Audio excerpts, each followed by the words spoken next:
اعوذ باللہ السمیع العلیم من الشیطان اللعین الرجیم بسم اللہ الرحمن الرحیم الحمد للہ رب العالمین الصلاۃ والسلام علی اشرف الانبیاء والمرسلین وعلى أهل بيته الطيبين الطاهرين المعصومين أما بعد فقد قال الله تعالى في كتابه المبين وهو أصدق الصادقين بسم الله الرحمن الرحيم الله ولي الذين آمنوا یخرجہم من الظلمات الی النور صدق اللہ العلی العظیم۔ معزز ناظرین، آج کے پروگرام میں، اس نشست میں، تقریر میں یہ صحیح کی جائے گی کہ عشق حقیقی کے معنی کو سمجھنے کی جستجو کریں، غور و فکر کریں، کیونکہ عبادت کا بہت بڑا حصہ ہمارے ائمہ طاہرین علیہ السلام کے اقوال سے ثابت ہے کہ عبادت کا بہت بڑا حصہ غور و فکر اور قرآن حکیم میں بھی بار بار غور و فکر کی دعوت دی گئی۔ کہا تم قرآن میں تدبر کیوں نہیں کرتے، تفکر کیوں نہیں کرتے، کیا تمہارے دلوں پر قفل چڑھے ہوئے ہیں؟ اور جہاں تک عبادت کی بات ہے، جس میں نمازیں، تسبیحات، روزے، نوافل، مستحب عبادات ہیں، دعائیں ہیں، زیارات ہیں، بے شک ان کا بہت مقام ہے۔ اللہ تعالیٰ قرآن حکیم میں کہتا ہے کہ میں نے جن و انس کو اپنی عبادت کے لیے خلق کیا، لیکن عبادت کی روح کو سمجھنا ضروری ہے۔ جس طرح ہم نے پہلے کئی مرتبہ گفتگو کی،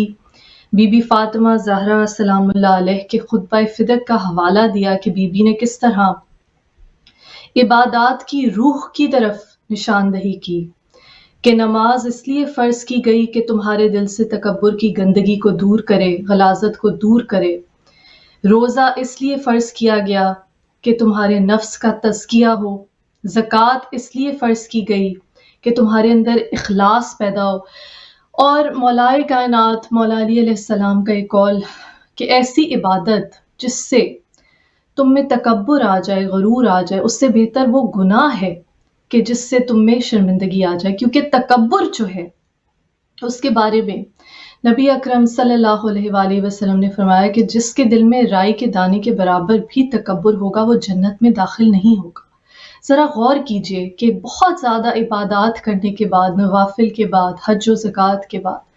کہیں یہ عبادات تکبر میں تو مبتلا نہیں کر رہی، کیونکہ ابلیس کی کہانی قرآن حکیم میں جو ہمیں عبرت کے لیے بیان کی گئی، وہ یہی کہانی ہے کہ اس نے کئی ہزار برس عبادت کی، جن تھا، آگ سے بنا تھا،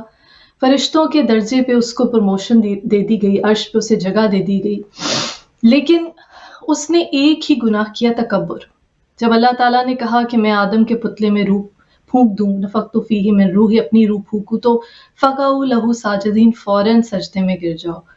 سب سجدے میں گر گئے، قرآن کے الفاظ ہیں، الا ابلیس، اور اس نے کہا کہ اللہ میں تجھے تو سجدہ کروں گا، غیر اللہ کو نہیں۔ تو اللہ تعالیٰ نے آواز دی، طاعتی ما اریدو لا ما تریدو، اطاعت ایسے کرو میری جیسے میں چاہتا ہوں، نہ کہ جیسے تم چاہتے ہو۔ تو ابلیس کی کہانی یہ سبق دیتی ہے کہ عبادات کے زوم میں، فخر میں خود کو کچھ سمجھنا شروع کر دیں تو وہی عبادات نقصان دہ ثابت ہوں گی۔ ابلیس راندہ درگاہ ہو گیا، اس نے اور کوئی گناہ نہیں کیا تھا، لیکن اس نے اپنی عبادت پہ فخر کیا۔ اس نے کہا یہ پتلا خاکی ہے، میں آگ سے بنا ہوں، میں افضل ہوں، اور یہ کہا کہ اے پروردگار تجھے تو سجدہ کروں گا، غیر اللہ کو سجدہ نہیں کروں گا۔ یہ بہت بڑا گہرا نکتہ ہے معزز ناظرین۔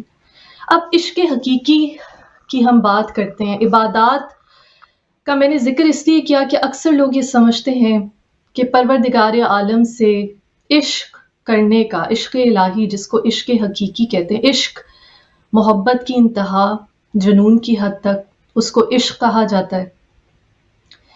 اور حقیقی حقیقت یعنی سچ، حق، یہ سب ایک الفاظ کے مخرج ہیں۔ حق جو کسی بھی طرح سے ڈینائی نہیں کیا جا سکتا، حق جو باطل کی ضد ہے، حق جو سچ ہے، حق جو غالب آ کر رہتا ہے۔ معزز ناظرین، یہ عشق حقیقی آخر کیا ہے؟ ہماری تاریخ میں، اسلام کی تاریخ میں بہت سے صوفی بزرگان گزرے ہیں،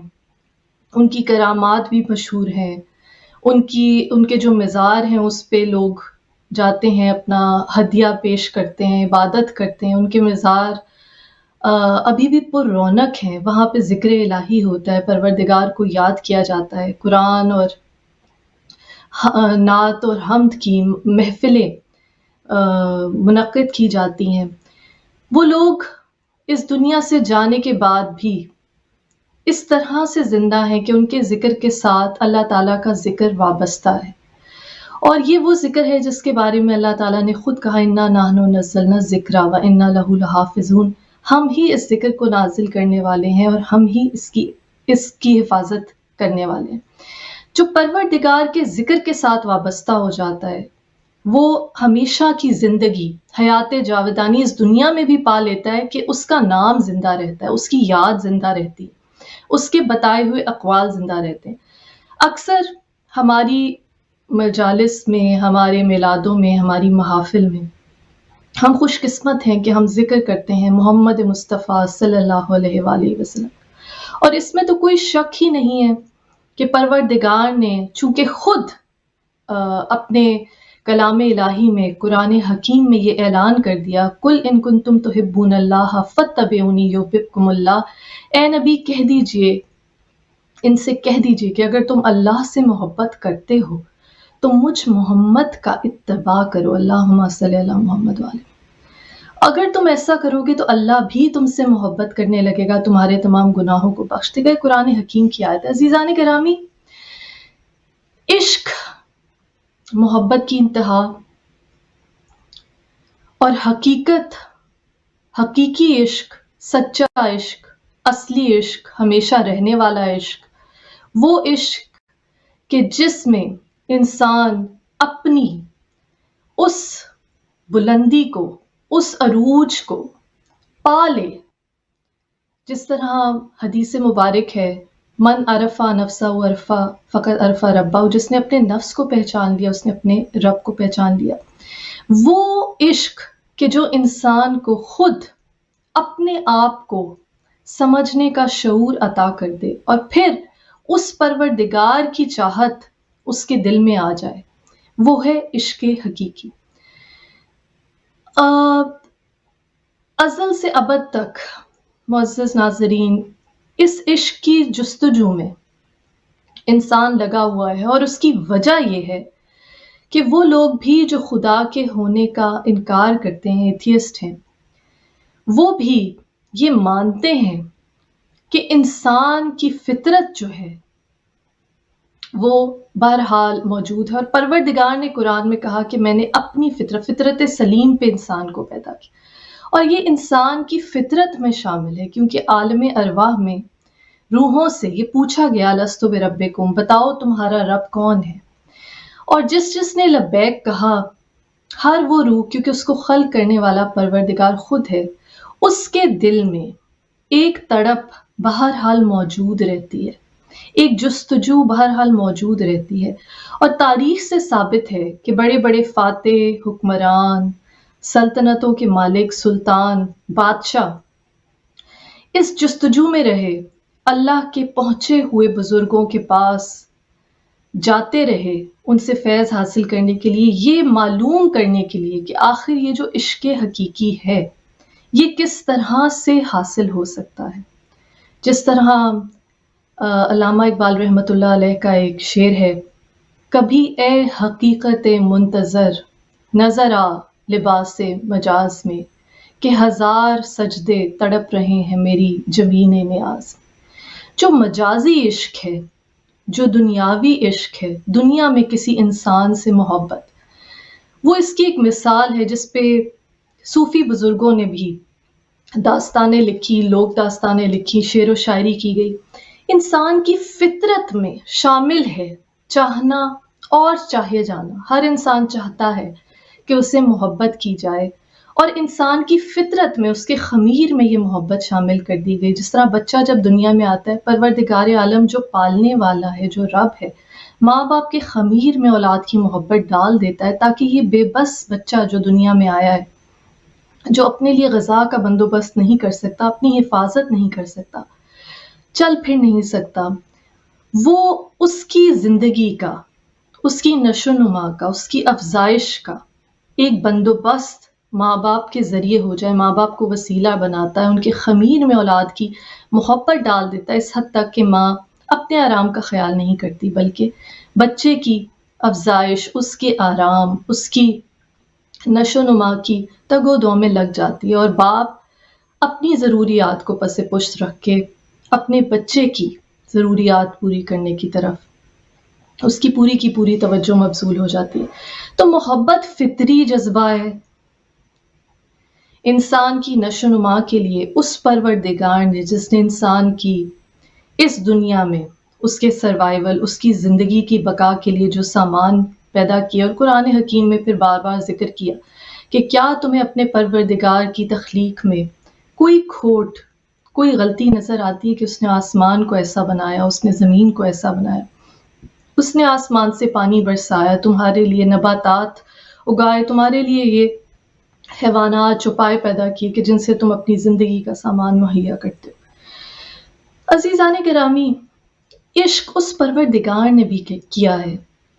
اور حدیث قصہ جو حدیث قدسی ہے، اس میں اس کا اعلان کرتا ہے، اعلموا یا ملائکتی و یا سکانہ سماواتی، جان لو اے ملائکہ، اے میرے فرشتوں، پروردگار عالم کہتا ہے جان لو اے میرے فرشتوں، سکانہ سماواتی، اے آسمان کے رہنے والوں، و عزتی و جلالی، میں قسم کھاتا ہوں اپنی عزت کی، اپنے جلال کی، انی ما خلقت سماء مبنیتم ولا ارضا مدحیتم ولا قمرا منیرا ولا شمس مضیت ولا فلکا یدور ولا بحرا یجری ولا فلکا یسری الا فی محبت ہؤلاء الخمسۃ الذین تحت الکساء اللہم صلی علی محمد وآل محمد۔ حدیث کے ساتھ جو حدیث قدسی ہے، یعنی پروردگار کلام فرما رہا ہے اپنے محبوب محمد مصطفیٰ صلی اللہ علیہ وآلہ وسلم کی زبان میں۔ حالانکہ عزیزان گرامی، یہ بات یاد رکھنا بہت ضروری ہے کہ قرآن نے خود گواہی دی ہے، قل ان کنتم تحبون اللہ فاتبعونی یحببکم اللہ، اگر تم اللہ سے محبت کرتے ہو تو محمد کا اتباع کرو، اور پھر اس پہ مہر ثبت کی، وما ینطق عن الہویٰ ان ہوا الا وحی یوحیٰ، کہ بے شک یہ میرے نبی اپنی مرضی سے ایک حرف بھی نہیں کہتے، جو بھی کہتے ہیں بھیجی ہوئی وحی ہے۔ تو یہ جاننا ضروری ہے کہ اگر نبی کی زبان سے کچھ کلمات نکلے تو یہ بھی اللہ کی طرف سے۔ اس حدیث قدسی میں، حدیث قدسی وہ حدیث ہے جس میں خاص طور پہ اللہ تعالیٰ ڈائریکٹلی کلام کرتا ہے لیکن نبی کی زبان میں، تو پروردگار اس میں اپنی و عزتی و جلالی، عزت اور جلال کی قسم کھا کر مخاطب ہوتا ہے اپنے ملائکت سے، اپنے فرشتوں سے، اپنے آسمان کے رہنے والوں سے، اہل آسمان، اہل عرش، جان لو، قسم ہے مجھے اپنی عزت کی، اپنے جلال کی، کہ میں نے اس کائنات کو نہیں خلق کیا، نہ میں نے اس زمین کو ہموار بنایا، نہ اس آسمان کو اتنا متوازن اور سائبان بنایا، نہ میں نے دریا کو بنایا، نہ میں نے اس میں چلنے والی کشتی کو بنایا، نہ میں نے اس سورج کو بنایا، نہ چاند کو بنایا، مگر ان پانچوں کی محبت میں جو اس وقت چادر کے نیچے اہل قصہ ہیں، جو حدیث قصہ ہم پڑھتے ہیں، جس میں ان اہل قصہ کا واقعہ یعنی محمد مصطفیٰ صلی اللہ علیہ وآلہ وسلم، مولائے کائنات، مولا علی علیہ السلام، سیدۃ النساء العالمین، بی بی فاطمہ زہرا سلام اللہ علیہ، امام حسن علیہ السلام، امام حسین علیہ السلام، پروردگار نے ان کی محبت میں کائنات کو خلق کیا۔ اور عزیزان گرامی، یہ وہ عشق ہے جو ون سائیڈڈ نہیں تھا، یہ وہ عشق ہے کہ جب ان اہل قصہ نے اس پروردگار سے عشق کیا تو اس طرح سے اس عشق کو نبھایا ہے کہ اپنی جان، اپنے پیاروں کی جان، اپنا مال، اپنی عزت، سب کچھ اس پروردگار کے لیے اس طرح سے قربان کر دیا، اور ذرا سا گلا شکوہ یا شکایت نہ زبان پہ نہ دل میں۔ اسی لیے ہم کہتے ہیں کہ عشق کی بہترین درسگاہ کربلا ہے، جب بی بی زینب عالیہ علیہ السلام سے اس ظالم حاکم وقت نے یہ کہا کہ تعریف اس پروردگار کی جس نے تمہارے بھائی کو قتل کر ڈالا، تو بی بی کہتی ہیں کہ میں نے تو اس پروردگار سے سوائے اس کے حسن، اس کی خوبصورتی کے سوا کچھ دیکھا ہی نہیں۔ امام حسین علی مقام علیہ السلام کربلا میں راوی لکھتا ہے کہ جوں جوں آپ پہ مصائب بڑھتے جاتے تھے، کتنی لاشیں اٹھائیں، بیٹی پیاس سے بےتاب، شہزادہ علی اصغر 6 ماہ کے پیاس سے جاں بلب ہے، ایک کے بعد ایک، کبھی بھائی کا لاشا، کبھی بیٹے، کبھی بھتیجے، تنہا امام ہے۔ اور سب سے زیادہ دکھ اس امت کے حق کے رستے سے ہٹ جانے کا۔ بار بار اتمام حجت کرتے ہیں، حل من ناصر ینصرنا، کوئی ہے جو میری مدد کرے، رہتی دنیا تک یہ آواز بلند کی، اور اب آہستہ آہستہ انسان کو بیدار تو ہو لینے دو، ہر قوم پکارے گی ہمارے ہیں حسین، لبیک یا حسین کی آوازیں دن بدن ان آوازوں میں اضافہ ہوتا جا رہا ہے اور ہوتا جائے گا انشاءاللہ، کیونکہ یہ وہ ذکر ہے کہ اللہ تعالیٰ نے خود اس کی حفاظت کا ذمہ لیا۔ عزیزان گرامی، راوی لکھتا ہے کہ جوں جوں مولا کے مصائب میں اضافہ ہوتا تھا، اس طرح چہرے کے نور میں، چہرے کی چمک میں اضافہ ہوتا جاتا تھا۔ قرآن خود گواہی دیتا ہے، یا ایتھا النفس المطمئنہ، اے نفس مطمئن، اپنے پروردگار کی طرف اس حالت میں آ جا کہ نہ صرف تیرا پروردگار تجھ سے راضی ہو بلکہ تو بھی پروردگار سے راضی۔ یہ تشریح اس آیت مبارکہ کی ہمیں کربلا کے اس قتل گاہ میں ملتی ہے۔ سورہ بقرہ آیت 257 اللہ تعالیٰ کہتا ہے، اللہ ہے ولی، اللہ ہے دوست ان لوگوں کا جو ایمان لائے اور نکال کے لے آتا ہے انہیں اندھیرے سے نور کی طرف۔ اللہ تعالیٰ خود ولی بن جاتا ہے، نہ صرف کہ انسان ولی اللہ بن سکتا ہے، اللہ کا دوست بن سکتا ہے، بلکہ اللہ ولی بن جاتا ہے۔ ہم ہمیشہ بات کرتے ہیں اہل بیت علیہ السلام کی، ان عالین کی، ان ہستیوں کی، کہ بے شک جو نور خدا ہیں، خدا کا مظہر ہیں، اور اللہ تعالیٰ نے انسانی شبیہ میں، انسانی پیکر میں انہیں رشتے ناتوں کے ساتھ اس لیے بھیجا تاکہ بتلا سکے کہ اس کے عشق کی انتہا کہاں تک پہنچ سکتی۔ اکثر لوگ جب بھی ہم کربلا کا ذکر کرتے ہیں، جب بھی ہم بی بی زینب علیہ السلام کے عشق الہی کا ذکر کرتے ہیں، جب بھی ہم امام سید سجاد علیہ السلام کے اس بے پناہ عشق الہی کا ذکر کرتے ہیں کہ اتنے مصائب میرے مولا پر ٹوٹے، اور پھر بھی میرے مولا کا قول ہے کہ اے پروردگار، میں کس طرح تیرا شکر ادا کر سکتا ہوں کہ تیرا شکر ادا کرنے پر مجھ پر ایک اور شکر واجب ہو جاتا ہے، کس طرح میں تیرا شکر ادا کر سکتا ہوں۔ اور یاد رکھیے امام حسین علی مقام کا یہ قول، تصوف کے تمام اسباق دریا کو کوزے میں بند کر دیا جائے تو امام حسین علیہ السلام شہید انسانیت کا یہ قول سامنے آتا ہے کہ اے اللہ، جس نے تجھے پا لیا اس نے کیا کھویا، اور اے اللہ جس نے تجھے کھو دیا اس نے کیا پایا۔ اور میرے امام نے اپنی شہادت سے اپنے تمام کنبے کی قربانی، حتیٰ کہ بہنوں کی چادروں کی قربانی، اپنی محبوب ترین بیٹی سکینہ کی تماچے کھانا اور قید و بند کی صعوبتیں سہنے کی قربانی دے کر یہ ثابت کر دیا کہ واقعی اے اللہ، جس نے تجھے پا لیا اس نے کیا کھویا۔ یہ ہے نفس مطمئنہ۔ عزیزان گرامی، جب ہم عام انسانوں کے نظریے سے سوچتے ہیں، بات کرتے ہیں کہ جو خطا کار بھی ہیں، جو غیر معصوم ہیں، جو ان عالین سے کہیں کمتر اور حقیر ہیں، اس لیے کہ بار بار غلطیاں کرتے ہیں، بار بار ہمیں سبق یاد دلانا پڑتا ہے، بار بار ہم اپنے نفس کے ہاتھوں غلام بن جاتے ہیں۔ ہمارے لیے ان اہل بیت علیہ السلام کی سیرت میں تو سب سے بڑی مثال موجود ہے کہ کس طرح عشق الہی کی پرسوٹ کی جائے، کس طرح عشق حقیقی کے حصول کی کوشش کی جائے، اور ہمیں راستے بتا دیے گئے ہیں۔ امام حسین علیہ السلام کا ہی ایک قول ہے کہ اگر سردار بننا چاہتے ہو تو جد و جہد کو اپنا معمول بناؤ۔ امام حسین علیہ السلام کا قول ہے اگر سردار بننا چاہتے ہو تو جد و جہد کو اپنا معمول بناؤ۔ ذرا غور و فکر کیجئے، ظاہر ہے یہ وہ ہستی ہیں کہ دنیا کی محبت سے پاک ہیں۔ جب بی بی فضہ علیہ السلام حبش کی شہزادی جو اپنا تخت چھوڑ کر اپنی نالین اپنے تخت پر چھوڑ کر بی بی فاطمہ زہرا سلام اللہ علیہ کی خدمت کے لیے کنیز بن کر آ جاتی ہیں، تو آپ علم کیمیا سے واقف تھیں۔ آپ نے جب گھر میں سادگی دیکھی کہ کوئی دنیاوی اسباب نہیں ہے اس گھر میں، بی بی فاطمہ زہرا سلام اللہ علیہ کے گھر، تو آپ نے ایک طرف سے مٹی اٹھائی اور اپنے علم کیمیا کے ذریعے اسے سونے میں تبدیل کیا اور مولائے کائنات مولا علی علیہ السلام کی خدمت میں حاضر ہوئی کہ یہ میری طرف سے تحفہ۔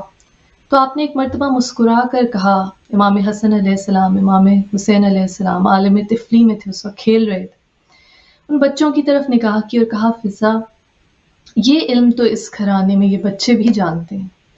لیکن ہم اس دنیا کے لیے نہیں پیدا کیے گئے، نہ اس دنیا کی رغبت، نہ اس دنیا کی محبت ہمارے دلوں۔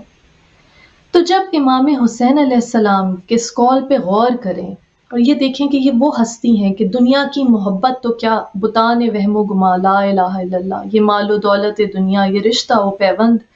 بتان وہم و گما لا الہ الا اللہ، کہ دنیا کی محبت تو کیا، اپنی جان، اپنی اولاد، اپنی عزت و آبرو، اپنی تمام دنیاوی پوزیشنز اللہ تعالیٰ کی راہ میں ہنس کے قربان کر دینے والے امام حسین علیہ السلام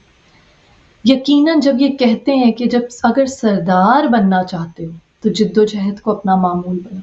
تو یقیناً میرے آقا و مولا امام حسین علیہ السلام یہاں دنیا کی سرداری کی بات نہیں کر۔ حالانکہ یہ یاد رکھیے عزیزان گرامی کہ یہ دنیا بھی، کیونکہ اللہ تعالیٰ نے انسان کو اتنی طاقت دی ہے، اللہ تعالیٰ نے اپنی روح میں پھونکی، عقل کی طاقت دی ہے، بہترین تخلیق ہے اللہ تعالیٰ کی، اور اس عقل کی معراج ہی اطاعت الہی ہے۔ بہترین تخلیق، امام باقر علیہ السلام سے روایت ہے کہ آپ نے کہا کہ جب اللہ تعالیٰ نے عقل کو خلق کیا تو کہا میری بہترین تخلیق ہے، پھر اسے حکم دیا سامنے آؤ، پیچھے جاؤ، یعنی اطاعت دکھائی کہ عقل کی معراج جو ہے وہ اطاعت ہے۔ عزیزان گرامی، دنیا کی سرداری بھی مل سکتی ہے اگر انسان اس کے لیے کوشش کرے، جد و جہد کرے، لیکن یہ یاد رکھیے کہ اس دنیا کی جتنی بھی چیزیں مل جائیں وہ بہرحال فانی ہیں۔ مولائے کائنات مولا علی علیہ السلام کا قول ہے کہ اس جسم کے آرام اور اس کی آسائش اور اس کی نشو و نما کی اتنی فکر نہ کرو، کیونکہ اس نے تو مٹی میں مل جانا ہے، جتنی بھی عمر ہو جائے عزیزان کرام، 70 سال، 80، 100، 150 سال، بہرحال آخر تو لقمہ اجل چکھنا ہے انسان کو۔ پرانے زمانے میں جب اس سے بھی زیادہ عمریں ہوتی تھی، اور پھر ایک زمانہ ہے جب بہت کم عمریں ہوتی، لیکن مولائے کائنات مولا علی علیہ السلام کہتے ہیں اپنی روح کی افزائش کی فکر کرو، روح کی نشو و نما کی فکر کرو کہ اسے ہمیشہ رہنا ہے، اور یہ وہ روح ہے نفخت فیہ من روحی، اللہ تعالیٰ نے اپنی روح پھونکی۔ تو اب اس روح کو ہم نے کس طرح سے، پہلے تو اس کا کھوج لگانا ہے۔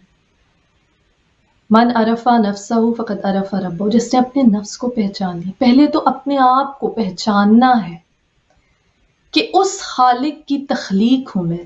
اس خالق کا بندہ ہوں میں، میری زندگی کا مقصد کیا ہے، مجھے اس پروردگار نے اس دنیا میں، فانی دنیا میں بھیجا، ساتھ عقل دی، ساتھ شعور دیا، ساتھ درد دل دیا، قلب دیا، سماعت دی، بصارت دی، سوچنے سمجھنے کی صلاحیت دی، اور ہدایت کے ساتھ بھیجا، ہدایت دی ہے قرآن اور نبی اکرم صلی اللہ علیہ وآلہ وسلم کی وہ حدیث کہ تم میں دو چیزیں چھوڑ کے جا رہا ہوں، قرآن اور میرے اہل بیت، اور یہ بے شک ایک دوسرے سے الگ الگ نہیں۔ کتاب بھی دی، استاد بھی دیے، قرآن صامت یعنی قرآن حکیم بھی دیا، اور قرآن ناطق یعنی اہل بیت علیہ السلام ہمارے سامنے نور الہی، مشعل راہ۔ عزیزان گرامی، یہ روح کا جو رستہ ہے، یہ جو عشق حقیقی کا رستہ ہے، اس پہ چلنے کے لیے امام حسین علیہ السلام کے اس قول کو اپنے لیے ایک گائیڈ بنائیے۔ اگر سردار بننا چاہتے ہو تو جد و جہد کو اپنا معمول بناؤ۔ ظاہر ہے، جیسے میں نے عرض کیا اور جیسے صاف ظاہر ہے مشاہدے سے، کہ اس دنیا کے لیے بھی جو لوگ کوشش کرتے ہیں، جو لوگ ہر طرح کے صحیح غلط، حلال حرام، ہر دین کے اصول کو، دنیا کے اصول کو بالائے طاق رکھتے ہوئے جب دنیا کی پرسوٹ کرتے ہیں، دنیا کی دولت کے حصول کے لیے، تو یقیناً کسی نہ کسی طرح، جس کو کہتے ہیں بائی ہک اور بائی کروک، وہ حاصل کر لیتے ہیں۔ انسان جو چاہے اور اس کے لیے تگ و دو کرے وہ حاصل ہو جاتا ہے۔ لیکن میرے مولا حسین علیہ السلام یقیناً جس سرداری کا یہاں ذکر کر رہے ہیں، اگر سردار بننا چاہتے ہو تو جد و جہد کو اپنا معمول بناؤ۔ یقیناً جس جد و جہد کی میرے مولا بات کر رہے ہیں وہ روح کی سرداری ہے، وہ اس باطن کی، اس حق کی آگہی ہے، اس منزل کی طرف جستجو ہے کہ جس کے لیے اللہ تعالیٰ نے انسان کو اس دنیا میں بھیجا، اپنی پہچان کروانے کے لیے، اور انسان کو اپنا نمائندہ بنا کر اس لیے بھیجا کہ وہ اللہ تعالیٰ کی جو صفات ہیں، جو پروردگار عالم سے منسوب ہیں، ان کی جھلک اپنی ذات میں نہ صرف پیدا کر سکے بلکہ دوسروں کو بھی دکھلا سکے۔ درد دل کے واسطے پیدا کیا انسان کو، ورنہ طاعت کے لیے کچھ کم نہ تھے کہ روپے۔ پروردگار کے پاس فرشتے، اہل عرش موجود ہیں جو اس کی عبادت میں ہمہ وقت مصروف ہے۔ جس طرح مولائے کائنات مولا علی علیہ السلام نے ایک مرتبہ جب کائنات کی تخلیق کو بیان کیا اپنے خطبے میں، خطیب منبر سلونی، تو مولا نے کہا کہ جو فرشتہ قیام کے آسمانوں کے درمیان کا ذکر کرتے ہوئے کہ جو فرشتہ حالت قیام میں ہے تا قیامت حالت قیام میں رہے گا، جو حالت رکوع میں ہے تا قیامت حالت رکوع میں رہے گا، جو حالت سجدہ میں تا قیامت حالت سجدہ میں، پروردگار کی تسبیح و تقدیس کرنے کے لیے یہ فرشتے کم نہیں ہیں۔ لیکن یاد رکھیے کہ جب انسان کو خلق کیا تو اس میں عقل بھی رکھتی، خواہش بھی رکھتی۔ مولا کائنات مولا علی علیہ السلام نے فرمایا ہے کہ جانور میں خواہش ہے، فرشتوں میں عقل ہے، اور انسان میں عقل اور خواہش دونوں ہیں۔ جب انسان کی خواہش اس کی عقل پر حاوی ہو جائے تو وہ جانوروں سے بدتر ہو جاتا ہے، اور اگر اس کی عقل اس کی خواہش پر حاوی ہو جائے تو وہ فرشتوں سے بھی افضل ہو سکتا ہے۔ کربلا کی عظیم درسگاہ سے ہمیں یہ سبق ملتا ہے کہ انسان واقعی فرشتوں سے افضل ہو سکتا ہے۔ وہ اصحاب امام حسین علیہ السلام جو یقیناً معصومین میں شامل نہیں تھے اس مارکے سے پہلے، لیکن مولا کی معاونت میں، مولا کا ساتھ دینے میں، حق کا ساتھ دینے، لا الہ الا اللہ کی سربلندی کے لیے، جب انہوں نے اپنی روحوں کو، جب انہوں نے اپنی جانوں کو اللہ تعالیٰ کی راہ میں فنا کر دیا، تو پھر اللہ تعالیٰ قرآن میں کہتا ہے کہ جو لوگ اپنی جان کو خدا کی خوشنودی کے لیے بیچتے ہیں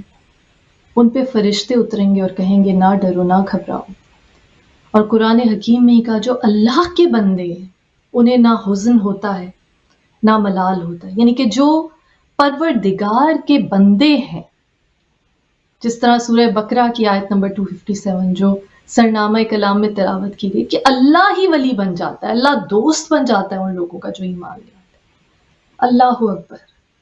اس ایمان تک پہنچنے کا رستہ کیا ہے؟ سب سے پہلے، جس طرح میں نے پچھلی نشستوں میں بھی ذکر کیا، امام جعفر صادق علیہ السلام، اللہم صلی علی محمد وآل محمد، چھٹے امام، جب ایمان کو سمجھنا ہے تو پہلے کفر کو سمجھنا ہوگا، کہ کہیں خدا نہ خواستہ کہیں ہم کفر میں مبتلا تو نہیں ہیں۔ آپ نے فرمایا کفر کی 3 بنیادیں ہیں، تکبر، حرص اور لالچ۔ جس طرح میں نے تکبر کا پہلے بھی ذکر کیا کہ عبادت، ائمہ طاہرین کے اقوال ہیں کہ عبادت جو ہے کئی لوگوں کو اس کا ایک نشہ سا ہو جاتا ہے اور وہ ایک نشے کی طرح عبادت کرتے ہیں، اور پھر روح کو دیکھنا ہے کہ کیا روح عبادت موجود ہے، کہیں یہ عبادت تکبر تو نہیں پیدا کرے، کہیں یہ عبادت اس زوم، اس خوش فہمی میں تو مبتلا نہیں کرے کہ ہم دوسرے لوگوں سے بہتر ہیں جو کم عبادت کرتے ہیں۔ دوسروں کو کمتر سمجھنا یہ بھی ائمہ طاہرین کے اقوال میں سے ہے کہ کسی کو کسی گناہ میں مبتلا دیکھ کر یا کسی تکلیف میں دیکھ کر خوش نہ ہو، ورنہ تم خود بھی اسی گناہ میں یا اسی تکلیف میں مبتلا ہو جاؤ۔ اور یہ بھی کہا گیا، مولا کائنات مولا علی علیہ السلام کا قول ہے، کسی میں کوئی برائی دیکھو تو پہلے اپنے اندر جھانکو کہ کہیں تمہارے اندر وہ برائی تو موجود نہیں اور اسے دور کرو۔ معزز ناظرین، یہ مسلسل سیلف انالیسس رسول اللہ صلی اللہ علیہ وآلہ وسلم کا قول ہے کہ بہت بدقسمت ہے وہ شخص جس کا اگلے آنے والا دن اس کے پچھلے دن سے بہتر نہ ہو۔ تو ہم نے اپنے آپ سے سوال کرنا ہے، کیا ہم وہ جستجو کر رہے ہیں؟ سردار بننے کے لیے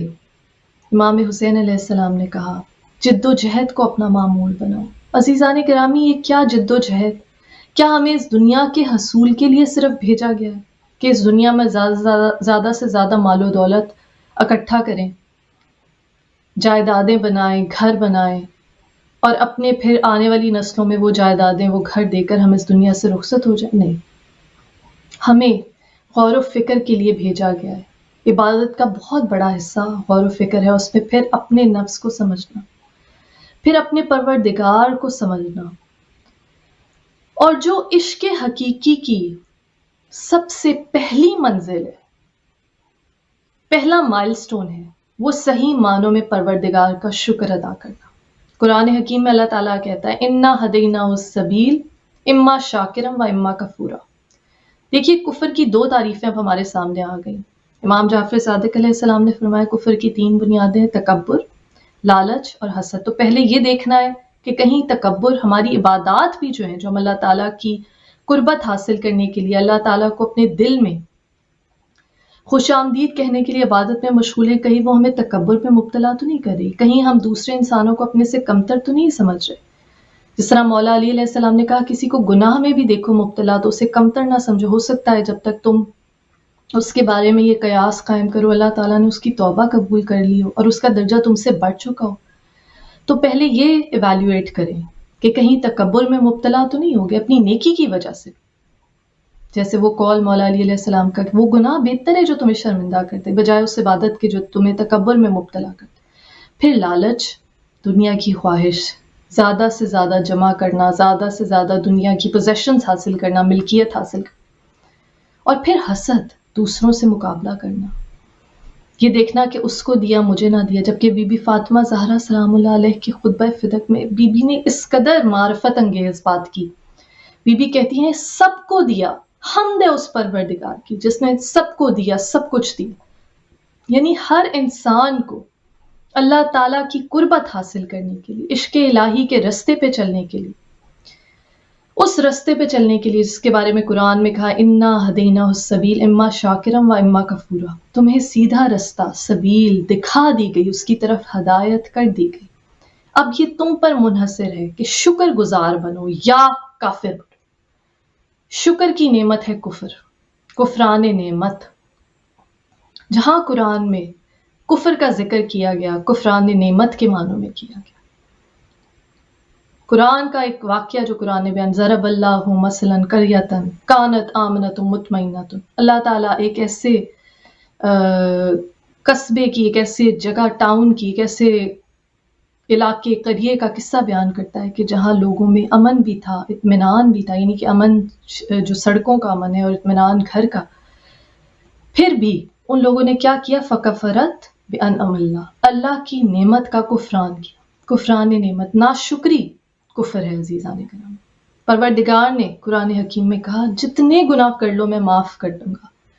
میری رحمت سے مایوس نہ ہونا۔ تو پہلی منزل عشق الہی کی، عشق حقیقی کی شکر گزاری ہے۔ آپ دیکھیے عشق حقیقی اور عشق مجازی میں کس قدر فرق ہے، کس قدر تفریق ہے۔ جب انسان دنیا کی خواہش کرتا ہے، دنیا میں کسی سے محبت حاصل کرنا چاہتا ہے، تو مولائے کائنات مولا علیہ السلام کا وہ قول اس موقع پہ یاد آتا ہے کہ مولا نے کہا کہ لوگوں سے تکلیف نہیں پہنچتی، بلکہ ان سے جو رکھے جانے والی امید ہے اس کی وجہ سے تمہیں تکلیف پہنچتی۔ اور مولا کہتے ہیں کہ مخلوق سے مت مانگو، مخلوق سے مت توقع کرو، کیونکہ اگر کسی انسان سے مانگو گے، مخلوق سے، وہ دے دے تو احسان، تم نے مانگا، سوال کیا، دست سوال بلند کیا، وہ دے دے تو اس کا احسان ہے، نہ دے تو شرمندگی۔ اور کہا صرف اور صرف اس پروردگار سے مانگو، وہ دے دے تو اس کی رحمت، اس کی کبریائی، کہ جان بھی اسی کی دی ہوئی ہے، تمہارا رزق، تمہارا نطق، تمہاری سماعت، تمہاری گویائی، تمہاری بصیرت، سب کچھ اس پروردگار کا دیا ہوا ہے، اس کے تم محتاج ہو۔ تو مولا نے کہا اگر وہ دے دے، مانگو صرف پروردگار سے مانگو، اگر وہ دے دے تو رحمت، اور اگر نہ دے تو مصلحت۔ مولا نے کہا میں نے خدا کو اپنے ارادوں کی ناکامی سے اور گرہوں کے کھلنے سے پہچانے، عقدوں کے کھلنے سے پہچانے۔ معزز ناظرین، ہمیں غور و فکر کرنے کی ضرورت ہے کہ ہم اگر عبادت بھی کرتے ہیں پروردگار کی تو کس لیے کرتے ہیں؟ کیا جہنم کے خوف سے؟ کیا جنت کے لالچ میں؟ جیسے مولا علی علیہ السلام نے کہا کہ تو تاجر کی عبادت ہے۔ مولا نے کہا کہ میں تو اس لیے پروردگار کی عبادت کرتا ہوں کہ وہ عبادت کرنے کے قابل ہے۔ جب اس نے انسان کے قلب میں، بی بی فاطمہ زہرا سلام اللہ علیہ نے خطبہ فدق میں فرمایا، پروردگار نے توحید کے شعور کو تمہارے قلب میں رکھا ہے۔ اس پہ غور کیجئے، توحید کا شعور قلب میں رکھا گیا ہے، اور پھر کہا بے شک خدا کی یاد سے ہی دل سکون پاتے ہیں۔ قرآن حکیم نے کہا بے شک اس اللہ کی یاد سے ہی، اس کے ذکر سے ہی دل سکون پاتے ہیں۔ جب توحید کا شعور دل میں رکھا گیا ہے تو پھر یہ عبادت صرف ایک شرعی تقاضا سمجھ کے، صرف جہنم کے خوف سے، صرف جنت کے لالچ میں تو کوئی عبادت نہ ہوئی۔ عبادت تو وہ ہوئی کہ دل میں توحید کا جو شعور رکھا گیا ہے، جو انسان کی فطرت میں شامل ہے، الستو بربکم، اس رب کی ربوبیت کا جو اقرار عالم ارواح میں کر کے آئے، اس روح سے کنیکٹ ہونا، اس پروردگار سے اپنا تعلق قائم کرنا، یہی حقیقی عبادت ہے۔ اور تعلق قائم رکھنے کے لیے سب سے پہلے شکر گزاری۔ بی بی فاطمہ زہرا سلام اللہ علیہ نے خطبہ فدق میں فرمایا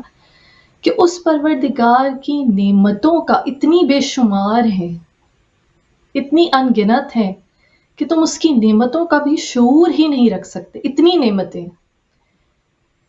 کسی ایک نعمت پہ غور کریں، صحیح معنوں پہ اس پہ شکر گزاری کا اظہار کریں، تو پھر امام سجاد، امام زین العابدین علیہ السلام کا قول یاد آتا ہے کہ اے پروردگار، میں کس طرح تیرا شکر ادا کر سکتا ہوں،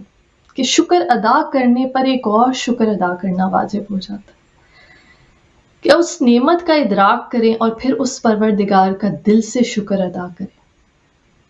اور پھر عبادت کریں اگر پروردگار کی، اس کی تسبیح کریں، تقدیس کریں، تو ایک احساس کے ساتھ کہ وہ پروردگار کتنا جمیل ہے، وہ پروردگار کتنا رحیم ہے، وہ پروردگار کتنا لطیف ہے، وہ پروردگار کتنا کریم ہے۔ مولا علی علیہ السلام نے کہا کہ اس پروردگار سے ڈرو کہ تم گناہوں کے باوجود، تمہارے گناہوں کے باوجود وہ تمہارا رزق بند نہیں کرتا۔ اس پروردگار کے غفور الرحیم ہونے کا ادراک کریں۔ جب اس پروردگار کی عظمت کی طرف توجہ کریں گے، اس کی رحیمی اور کریمی کی طرف توجہ کریں گے، اس کی بے شمار نعمتوں کی طرف توجہ کریں گے، تو خود بخود نیگیٹو تھنکنگ، ناشکری، حسد، یہ سوچنا کہ مجھے کیا نہیں ملا، خود بخود اس طرف سے توجہ ہٹ جائے گی۔ جب توجہ اس پروردگار کی دی ہوئی نعمتوں کا شکر کرنے کی طرف پوری طرح سے یکسوئی کے ساتھ، جس طرح قرآن نے کہا تبتل علیہ تبدیلا، سب سے کٹ کر اس پروردگار کے ہو جاؤ۔ لا الہ الا اللہ کا مطلب ہی عزیزان گرامی، اللہ ولی الذین آمنوا یخرجہم من الظلمات الی النور، اللہ ہے ولی ان لوگوں کا جو ایمان لے آئے۔ اگر صحیح معنوں میں لا الہ الا اللہ کا مطلب سمجھ آ جائے، جو ہمیں اہل بیت علیہ السلام نے اپنی زندگیوں سے، اپنی شہادتوں سے سکھایا، تو پھر یقین آ جائے گا کوئی الہ نہیں سوائے اس پروردگار کے، اور یہی عشق حقیقی ہے۔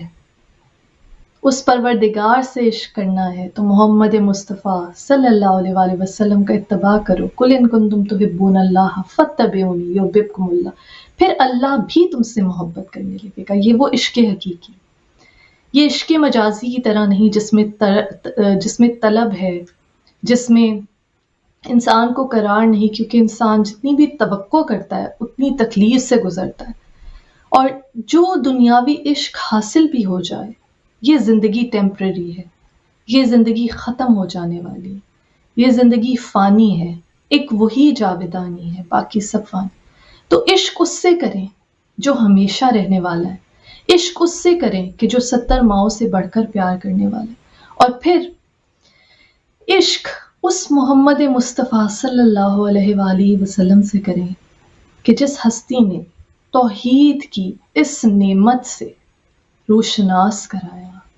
جس نے توحید کی اس برکت، اس شعور سے ہمیں روشناس کرایا، آشنا کرایا، ہمیں بتلایا۔ بی بی فاطمہ زہرا سلام اللہ کے الفاظ ہیں جیسے خطبہ فطر، توحید کا شعور قلب میں رکھا، قلب میں، تاکہ انسان اس دنیا کی تمام تر نعمتوں کے حصول کے بعد بھی جب بے چینی کا شکار ہو، جب اسے اطمینان نہ ہو، تو یہ دل، یہ قلب پکارے کہ بے شک، جیسے اللہ تعالیٰ نے قرآن حکیم میں کہا، خدا کی یاد سے دل آرام پاتے ہیں۔ اور یہ یاد کیا ہے عزیزان گرامی؟ اس پروردگار کی رحمت کی شکر گزاری، پھر اس پہ توکل کہ بے شک وہ علیم ہے، وہ علیم بذات الصدور ہے، دلوں کے حالات سے واقف ہے، وہ سمیع ہے، وہ سننے والا ہے، وہ دعاؤں کو قبول کرتا ہے۔ رسول اللہ صلی اللہ علیہ وآلہ وسلم نے فرمایا کہ دعا مخن عبادت، ہر عبادت سے بہتر ہے، عبادت کا مغز ہے۔ کیوں؟ کیونکہ یہ انسان کی عاجزی کو ثابت کرتی ہے۔ جو لوگ عشق حقیقی کے رستے پر چلنا چاہتے ہیں، وہ یہ جان لیں، قرآن حکیم میں اللہ تعالیٰ نے کہا کیا سمجھتے ہو کہ ایمان لاؤ گے اور تمہیں آزمایا نہیں جائے گا؟ آزمائشیں آئیں گی۔ امام موسیٰ کاظم علیہ السلام نے فرمایا یہ دنیا مومن کے لیے قید خانہ ہے، اور یہ کئی اقوال بہت سے امام معصوم علیہ السلام سے منسوب ہیں کہ کہا گیا جوں جوں مومن کے ایمان میں اضافہ ہوتا جاتا ہے، اس کی صعوبتوں میں، اس کی آزمائشوں میں اضافہ ہوتا جاتا ہے، اور ہمارے سامنے اہل بیت علیہ السلام کی مثال ہے۔ یہ اہل قصہ پروردگار کے محبوب محمد مصطفیٰ صلی اللہ علیہ وآلہ وسلم، بی بی فاطمہ زہرا سیدۃ النساء العالمین، کس قدر مصائب بی بی کہتی ہیں کہ بابا جان کے دنیا سے ظاہری رخصت کے بعد اتنے مصائب ٹوٹے کہ اگر دنوں پر پڑتے تو سیاراتوں میں تبدیل ہو جاتے۔ امام حسن علیہ السلام، کیا سخاوت، اللہ کی راہ میں دینا اور جنازے پہ تیروں کا لگنا، یہ وہ ہیں کہ اللہ کی راہ میں اپنی جان سے لے کر اپنی ہر بلونگنگ، ہر ایسوسیشن کو قربان کر دی۔ امام حسین علیہ السلام نے تو کربلا میں ذبح عظیم کے ذریعے شہید انسانیت ہونے کا ایک ایسا معجزہ ہمارے سامنے پیش کیا کہ رہتی دنیا تک